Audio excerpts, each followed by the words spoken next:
I want to start with Joyanne Reid. You know, a couple of blogs ago, I pretty much said that I think the Quinnipiac poll was really off. In other words, it made people look like they don't understand what's going on in our politics at all. And so I did a blog about it, and I think I played that blog today as well on KPFT at 11. I'm not sure, but I think I did. But then last night I was watching Joyanne Reid, and she pretty much said similar stuff that I said on the piece. And I looked at my daughter and said, "Hey, Ashley, check this out." She's saying the same thing I said earlier. And she said, "Dad, you should play that on the show because, I think there's stuff in numbers, right?" So listen to Joyanne Reid, and then we'll take it on the other side. Republicans, what they do, while it is fascism curious in many ways, is also, it's more attractive in some ways. They're the permission party. They're saying, go on, tell that racist joke. That's okay. Don't worry about it. You don't have to wear your mask. Don't worry about COVID. I know 700,000 people died. That's not your problem. They're the party that's basically permitting you to do what you want. And so for a lot of voters, I looked at this Quinnipiac poll.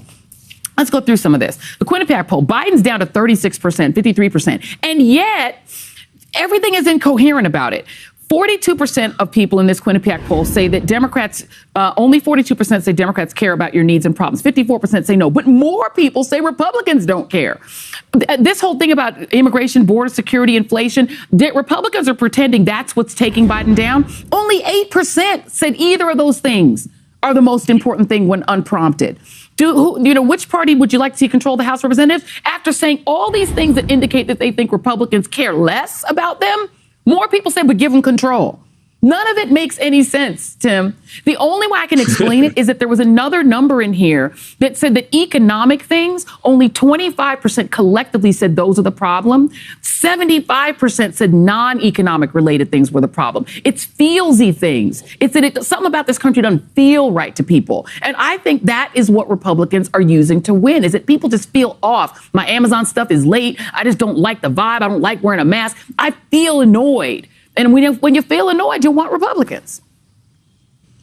Look, I think that's pretty close to right. And I think that there's a vibes element to this, if you will, Joy. I do think that Quinnipiac poll is a little bit of an outlier and below what Biden's other numbers are. But still, even if he's in the low 40s instead of mid 30s, that's not going to do it for next year in the midterms. I think in addition to what you just said about how the Democrats being the government party, they're particularly the government party right now.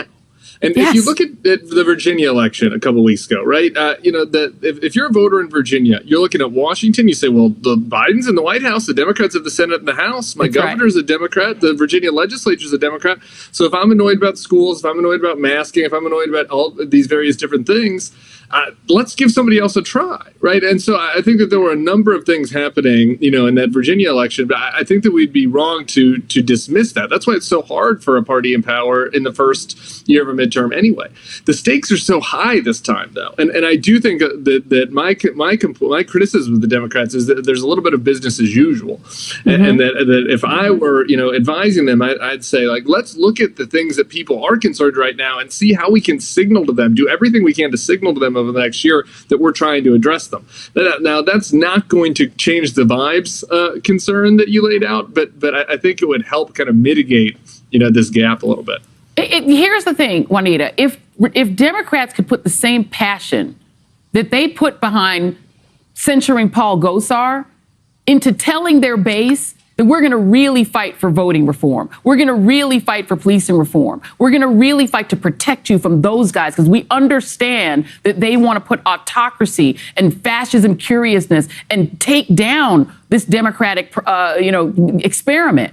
We're going to put the same passion behind that we put behind rebuking that guy.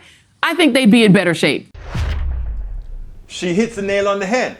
If we really, if we really started talking about what everybody really wants, which is the things that we stand for, Democrats, progressives, etc., then that it's true. Make people want to run to the poll to vote for you because they know you are going to be fighting for them. The Republicans are very good at doing that.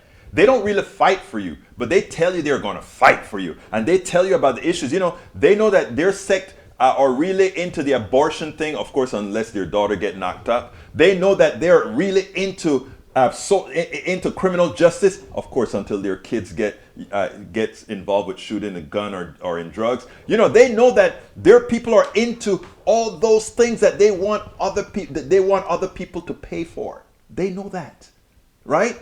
And that's how they campaign. Democrats need to learn that.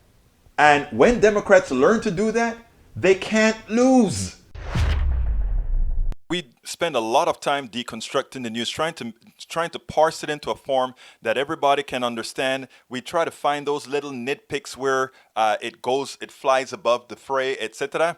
If you really like these videos that we do, I want to ask a big favor. Please go ahead, number one, subscribe to our channel, and number two, please join if you can. Thank you so kindly for watching. Keep watching. Please remember to share. We must populate the entire internet with our progressive message, a message that we know is what most Americans say that they want. So help us, please join.